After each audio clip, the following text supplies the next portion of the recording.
Hi, my friends. Olá, meus amigos. Bom dia. Bon après-midi. Estou aqui mais uma vez nesse canal maravilhoso para mostrar a vocês, né,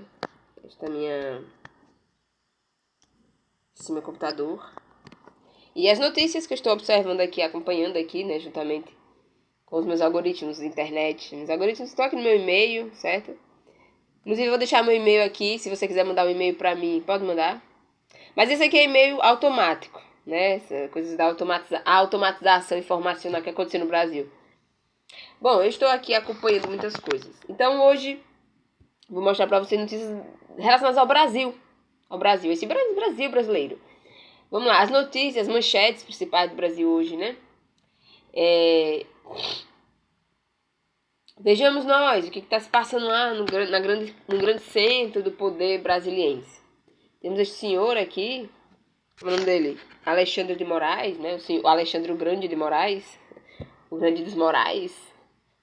Alexandre de Moraes. O que eu vou dizer de Alexandre de Moraes? Nada, né? Ele já diz tudo. O senhor Alexandre de Moraes agora é o grande juiz, é o grande supremo chefe da última santa Inquisição, né? A última Santa Inquisição é aqui no Brasil. É liderada pelo Supremo Tribunal Federal e é contra todas as pessoas que porventura venham a contradizer os ditames legais, as manipulações, melhor dizendo, legais que é operado lá em Brasília. Porque Brasília é um grande caldeirão de manipulação de leis, né? Assim, o erro do povo brasileiro é não entender a língua portuguesa. Esse é o único erro da população brasileira. A gente falhou nisso, né? Quer dizer, e aí, por causa desse erro fundamental, desse erro crasso, pessoas como Alexandre de Moraes dominam. Né? Você já parou pra pensar? Porque porque o Alexandre de Moraes, ele é feito, né? Ele foi possível de acontecer, de ter tanto poder no Brasil. E no mundo, porque o Brasil é um país que está inserido na grande conjuntura do mundo. Ele tem tanto poder no mundo, por quê? Porque o povo brasileiro se perdeu na língua portuguesa, né? E aí, vamos ao 8 de janeiro, né? Este grande acontecimento geopolítico. O 8 de janeiro é um acontecimento geopolítico, né? Por isso que estão lá, debatendo isso lá em Brasília. E aí, ele disse que vai julgar vai julgar os primeiros réus. Vai julgar o primeiro réu. Nesse 8 de janeiro. Mas assim, é difícil julgar tantos réus, porque foram muitas pessoas, né? Que invadiram a cúpula do poder em Brasília. Foram muitos, né? Mas eles querem investigar um por um. Então, vão investigar um por um, né? Então, eles podem fazer isso. Por quê? Porque eles não têm nada pra fazer mais lá em Brasília. É por isso que eles estão fazendo esse tipo de coisa, né? Porque você pensa que a inutilidade disso é muito grande. Não só a inutilidade, a crueldade, né?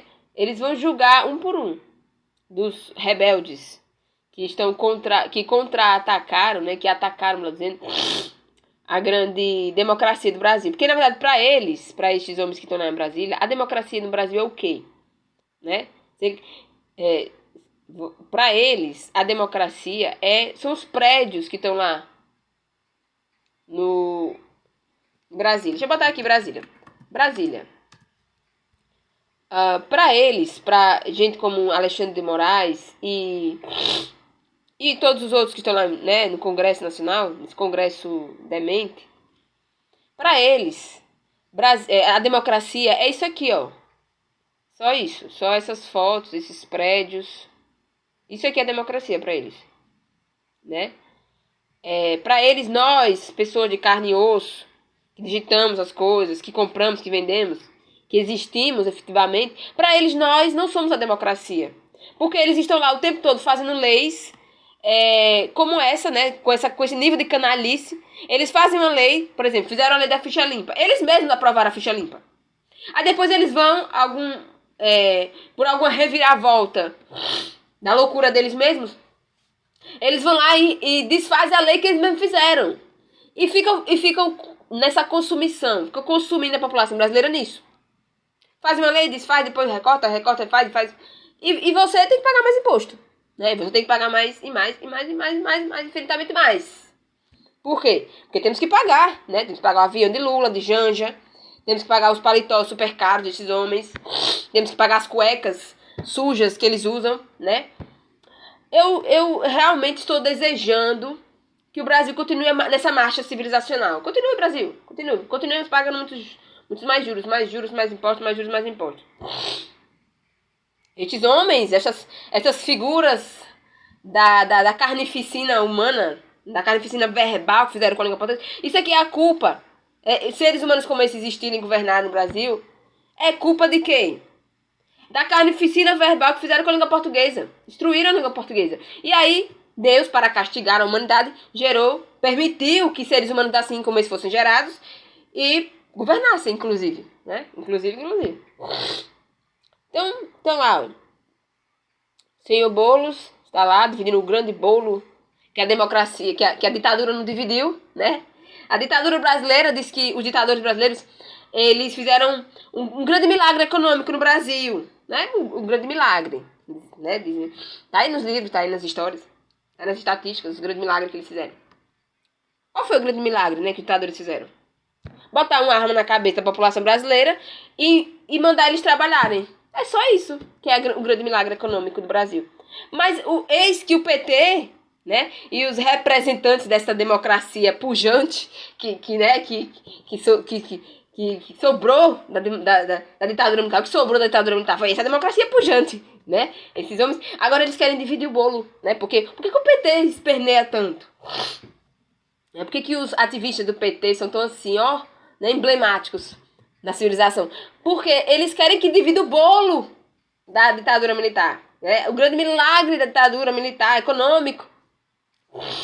Vamos ver como acabou o milagre econômico da ditadura militar. Vamos botar aqui na internet. Milagre econômico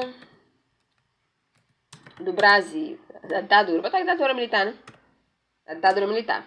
E agora estão lá investigando o 8 de janeiro, né? Por causa dos antidemocráticos, blá, blá, blá. Pois agora eu estou fazendo uma investigação particularizada aqui, né? O senhor Alexandre de Moraes está lá fazendo esse grande desserviço à inteligência humana, né? Diz que vai investigar um por um. Mas se você veja, vou colocar aqui na internet para ver quantas pessoas ele vai investigar, né? Um por um. Investigar o quê, pelo amor de Deus? Porque foram lá e vandalizaram os 3 poderes, certo? Então, assim, vamos ver.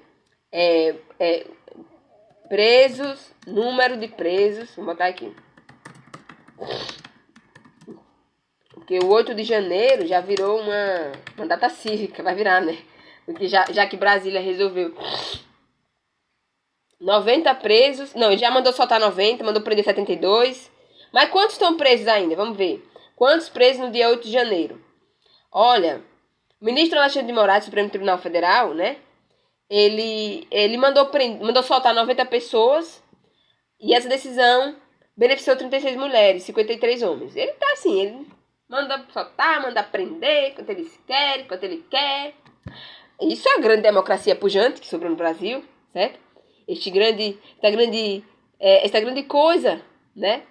E eles estão lá fazendo isso, né? O Supremo Tribunal Federal, ele agora faz leis, decreta leis, inclusive manda prender. Eles também são policiais, delegados, né? Eles têm todos os poderes que você possa imaginar. Eles têm, né? Do inferno, claro, os poderes do inferno. Mas os poderes constitucionais, a lei, essa coisa toda aqui, né? Supostamente a democracia defende, eles não têm. Por quê? Porque eles já se entupiram aí de números de prisões, né? Então, assim, eles estão fazendo esse grande círculo lá e eles vão investigar um por um dos mais de 1.000 pessoas que foram presos, né? Por esses atos aí de vandalismo, supostamente, né? Antidemocráticos lá em Brasília. Repare só você, que democracia pujante, né? Mas tem um milagre econômico para dividir, né? Porque o Brasil da ditadura militar, né? Esse grande país do AI-5, este grande país, ele cresceu muitas economias no Brasil, né? Tá aqui os números do AI-5, aqui, ó, o milagre econômico. Vamos ver como foi o milagre econômico.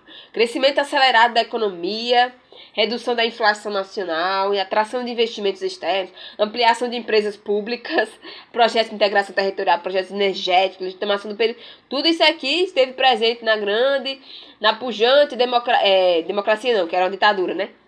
Na grande ditadura, nas dentaduras dos militares, eles fizeram esse grande milagre. O per capita subiu, o PIB subindo, aí ficaram felizes. Aí o que aconteceu? Eis que este bolo não foi dividido, né? Ainda a população continuou pobre, era o salário mínimo lá embaixo,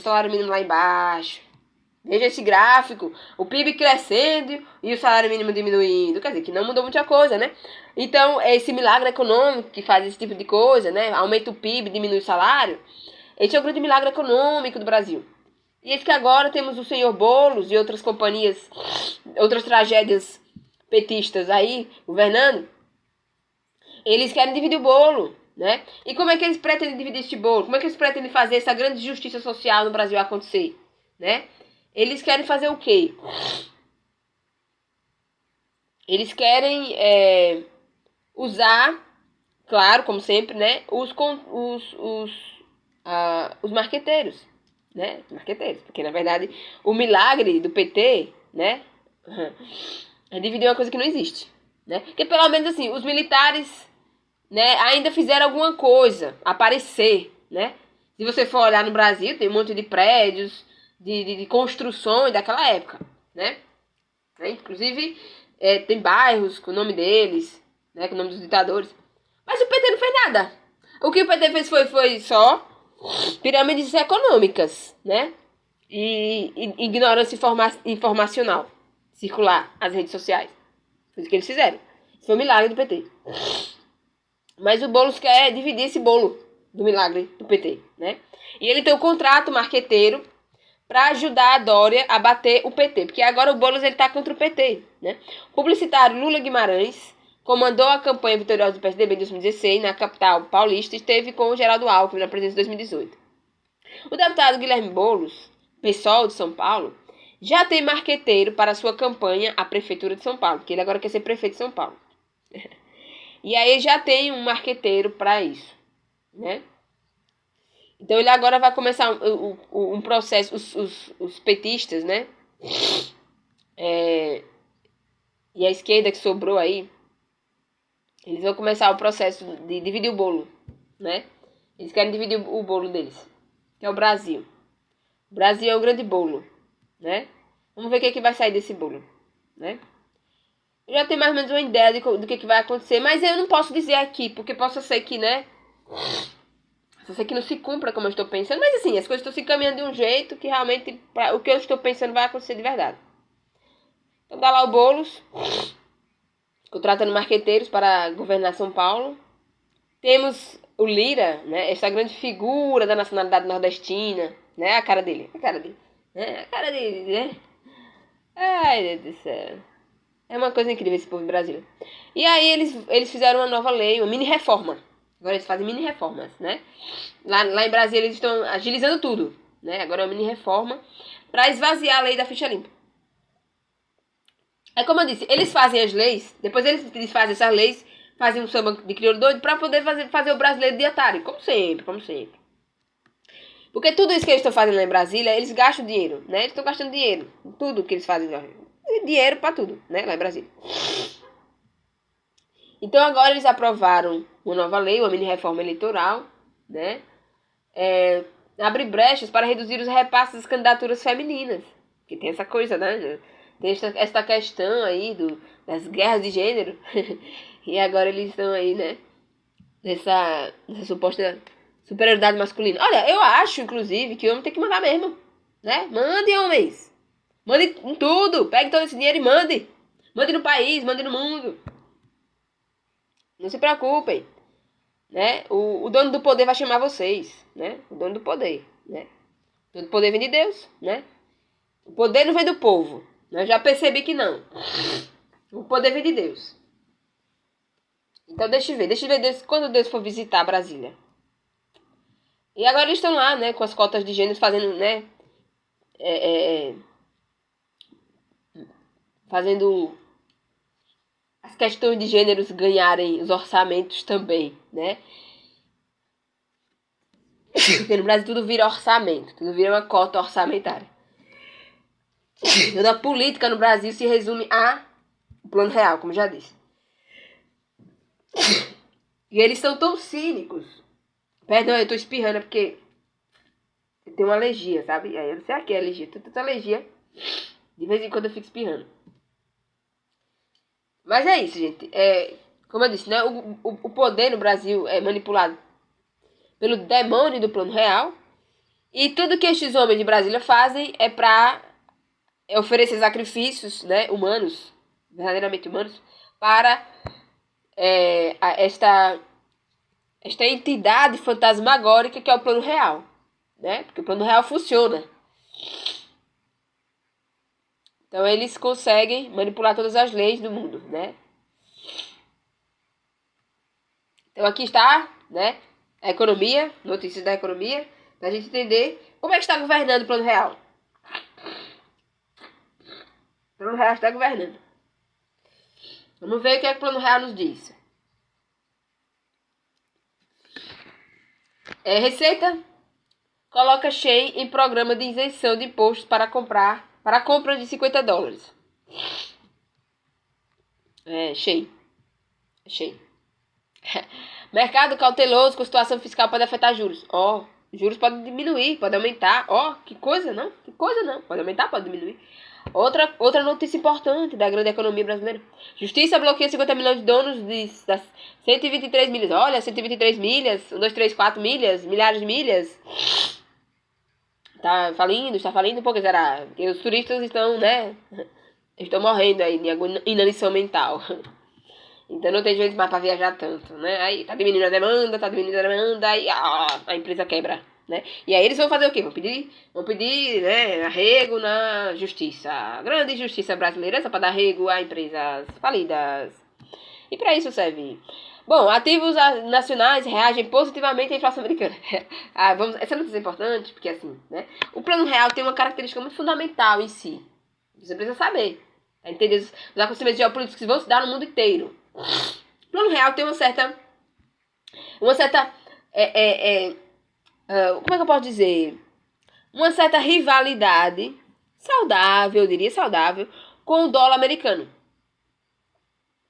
Foi assim que começou a grande epopeia do Plano Real ter dado certo. É porque parearam. Sabe o que é parear uma coisa com a outra? Parear é você colocar em competição.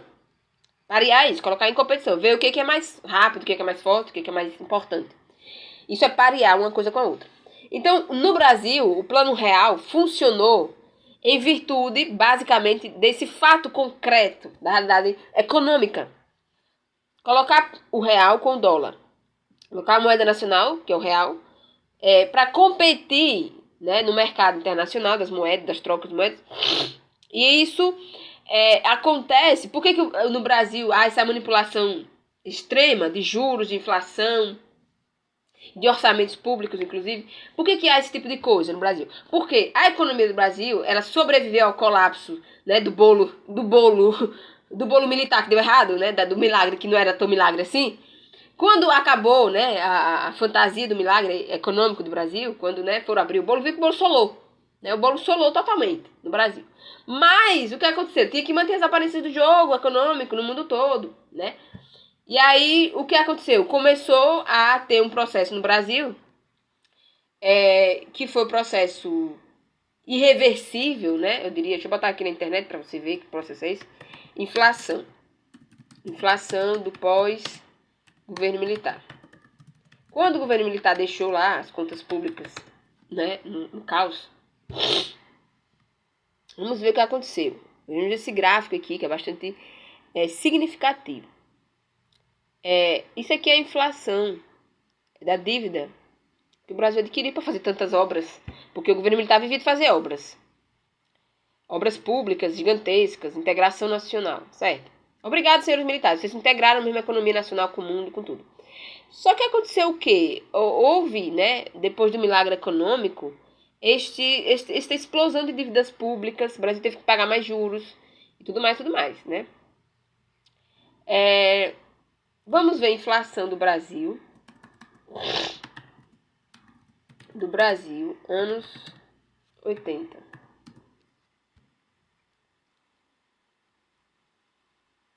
Aqui são os planos, né, que deram errado. Vou botar aqui essa categoria aqui. Estes foram os planos que deram errado. Os planos econômicos, das moedas que o Brasil foi inventando depois que acabou a grande ditadura militar. Foram inventando essas moedas, tá vendo? E só deu errado. Aí quando deu o plano real, conseguiu dar uma equilibrada aí na inflação, certo? Olha, teve o plano cruzado, teve o plano Brasil, teve o plano verão. Até verão, né? Teve o plano Collor, que foi o pior, foi o que mais fudeu o país. Né? Enfim, mas vamos ver, o Collor é uma grande figura na nacionalidade, né? O Collor é. Mas depois do Collor, aí aconteceu, né? Em 92, eu nasci, aí pronto, aí teve que dar um jeito. Porque eu nasci. Eu sei que eu nasci. Eu nasci nos anos 90. Né? Meu pai e minha mãe, não sei como é que eles conseguiram me botar no mundo. Porque eles estavam entre sobreviver às fomes orçamentárias, né? E a fome de verdade, porque aqui no Nordeste realmente, né? Aqui no Nordeste realmente teve seca de verdade, em várias partes da região Nordeste, né? Então meus pais estavam nessa luta aí, né? Monstruosa de sobrevivência. E não sei como foi que eu nasci. O Espírito Santo, né? Que me iluminou a minha existência, porque eu nem nasci. Aí o que aconteceu? Aí colo, né? Tiraram o colo. Viram que não dava mais, né? A maquiagem tinha que acabar. E aí foi. Quando foi, deu certo. Né? Quando foi no real. Botaram real. Fantástica essa moeda. Fantástica. Mas veja bem, que tudo isso só foi possível, toda esta superação, né? Por que o brasileiro não está passando fome hoje? Não é por causa do Fome Zero. Porque o Fome Zero não evita que ninguém passe fome, né? É o fato de que a sua moeda, quando você chega no mercado, você consegue pagar e voltar com a mercadoria, né? É isso que sustenta o povo brasileiro, né? E ainda temos o governo do PT nessa luta dantesca contra o Banco Central. Mas tudo bem, eles estão indo pro que é deles. Mas enfim, acabou o milagre, né? O bolo solapou nas inflações infinitas que aconteceram. Mas teve o plano real. E aí, como eu disse, o plano real é essa paridade com o dólar, né? Aí, o que acontece? Agora, nesse exato momento da história humana, estão acontecendo coisas muito interessantes. Interessantes. Coisas para se prestar atenção. Os ativos nacionais, o que são os ativos nacionais? São as empresas que têm, né, valor de mercado forte no Brasil. Elas estão reagindo positivamente à inflação norte-americana, né? A inflação norte-americana indica, né, dá uma indicação do que o Federal Reserve, do Banco Central dos Estados Unidos, vai fazer com os juros deles. Porque de acordo com o que os donos dos juros dos Estados Unidos façam, os donos dos juros aqui no Brasil também fazem. É assim, por isso que é uma competição saudável, eu diria. Porque assim, se o Banco Central dos Estados Unidos aumenta os juros para deixar os juros em 4%, por exemplo, aqui no Brasil é 13%. Então, o Brasil só aumenta e diminui os juros não só de acordo com a economia interna, com as oscilações do mercado nacional. Não, eles olham o que está acontecendo lá nos Estados Unidos, né, que é a principal referência da economia capitalista, né? Então, a curva de juros americana faz com que os ativos nacionais tenham um dia de ganhos, né? Na medida em que os ganhos, né, dessas contas aí chegam no Brasil, né, gota a gota, claro, né?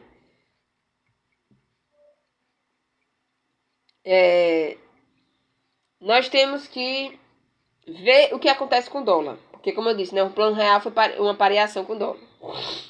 Então, a perspectiva de pausa do ciclo de juros pelo Federal Reserve também afetou o dólar, que se enfraqueceu, olha que coisa interessante, que se enfraqueceu contra os emergentes. O real teve um forte dia de apreciação contra a moeda norte-americana e registrou a terceira melhor performance entre os emergentes. Então, o Brasil está nessa competição. Então, a moeda brasileira está cotada hoje a $4,91. Veja bem, o plano real começou nos anos 90, certo? Com $1 valendo R$1. $1 valendo R$1. Isso aqui, essas oscilações, que acontece é a competitividade entre o que o Brasil oferece em termos de juros aos donos do capital e o que os Estados Unidos oferecem em termos de estabilidade. Porque a diferença da economia brasileira para a economia norte-americana é o seguinte: a economia norte-americana tem uma estabilidade de ganhos e tem maior, tem uma estabilidade de ganhos maior. No entanto, no Brasil, a estabilidade de ganhos é menor. Porém, quando esses ganhos vêm, eles são maiores. Porque o Brasil tem muito mais juros, né? É histórico isso. Por isso essa competição é saudável, né? Então hoje o dólar está cotado a 4,90, o que é um valor, né, dentro das perspectivas do mercado, considerado bom para o Brasil. Mas eu tenho para mim que isso ainda vai oscilar mais, né? O dólar vai cair mais do que já caiu. E o que é que vai acontecer? Quando o dólar chegar a R$1 de novo, aí você vai ver a economia do mundo se equilibrar. Cada coisa no seu devido lugar. Porque foi assim que começou por R$1, um dólar, um dólar, um dólar. O dólar não vai baixar mais de R$1. Não vai baixar mais de R$1. Então, o teto do dólar não está lá nos Estados Unidos, né? O teto do dólar está aqui no Brasil. O teto ou o chão, por assim dizer. O chão, né? Ele não cai mais do que R$1. Certo? Quando o dólar chegar no real, a economia real aparece para todo mundo ver. Tanto aqui no Brasil, quanto nos Estados Unidos da América. Agora, você me pergunta, como é que isso pode acontecer? Eu não sei. Essa é uma teoria que eu tenho, uma teoria econômica, macroeconômica, da macroeconomia, né? Como diz. Eu tenho essa teoria de que, realmente, quando o dólar chegar na sua paridade real, dólar real, na paridade que começou, aí todas essas fantasias orçamentárias que fazem gente como Boulos, né, como Alexandre de Moraes terem tanto poder de caneta, acaba. E olha, eu vou dizer uma coisa, essa guerra do dólar aí, do mundo, né, contra o dólar, é só a justiça do plano real funcionando. É só isso. Isso vai acontecer. O Brasil vai conseguir ganhar da economia norte-americana. É essa a grande meta do plano real, né? Pelo menos assim que eu vejo, né? Hermeticamente, porque o plano real é um plano hermético. É uma coisa hermética, é uma coisa, né? É um tipo de cabalismo econômico muito grande, né? Que foi aplicado no Brasil para que a população brasileira não soubesse o tanto do estrago social que estava sendo preparado, armazenado nesses orçamentos públicos aí dos militares endividados. Porque os militares se endividaram, né? Endividaram as contas públicas brasileiras, encheram o Brasil de dívidas públicas altamente explosivas, certo? Altamente explosivas. O Brasil deve dever o fundo e o mundo por causa dos militares. E isso foi aumentando a nossa dívida externa, foi aumentando a nossa dependência em relação aos mercados internacionais, né? E preste bem atenção, esses mercados internacionais que funcionam lá desde o centro financeiro do mundo, que é Nova York, esses mercados internacionais, eles destroem economias no mundo todo. Olha o que está acontecendo na Argentina. A Argentina está com uma inflação de 124% em um ano. Quer dizer, a Argentina está se decompondo socialmente, né? Socialmente a Argentina está se decompondo. Como é que a população consegue comer com uma inflação dessa, pelo amor de Deus? O trabalho não dá para pagar o que você come lá na Argentina, não dá. Não adianta trabalhar lá na Argentina para comer. Porque se você trabalha, você pensa, não, trabalho para pelo menos comer o pão de cada dia. Mas não dá para fazer isso na Argentina. Por causa dessa inflação. Isso aí é o quê? Isso aí é a capitulação da Argentina. Isso é a Argentina reconhecendo que não é mais forte que o dólar. Né? E o dólar é o quê? Né? Afinal de contas, por que o dólar teve tanto poder no mundo? O dólar teve tanto poder no mundo por causa das armas. Não é óbvio isso? Quer dizer, quem ganhou a Segunda Guerra Mundial foi quem teve mais armas para vender, né? E foi os Estados Unidos da América, né? Digamos a verdade, foram eles que venderam mais armas. E aí, com isso, eles ganharam, né, todos os holofotes da economia. Então, por isso que os grandes investimentos, as grandes corporações estão lá, né? Então, como é que se desfaz? É por isso que agora, né, o Vladimir Putin, olha só o que ele está fazendo para contrabalancear o poder do dólar. ele está indo buscar ajuda no senhor Kim Jong-un. Já falei isso aqui em outro vídeo. E aí, o que acontece? Agora o senhor Kim Jong-un entrou na guerra, né? Isso aí, né, é importante deixar claro. Quem está nessa guerra agora, além do Zelensky, né, esse cabeça de chave dessa guerra, né? O Zelensky, o Putin e agora o Kim Jong-un, né? E o Kim Jong-un já disse que vai vencer a Ucrânia. Então, portanto, ele já se colocou na guerra ali contra a Ucrânia, né? Que a Ucrânia virou, né, o prato principal nesse banquete carniceiro.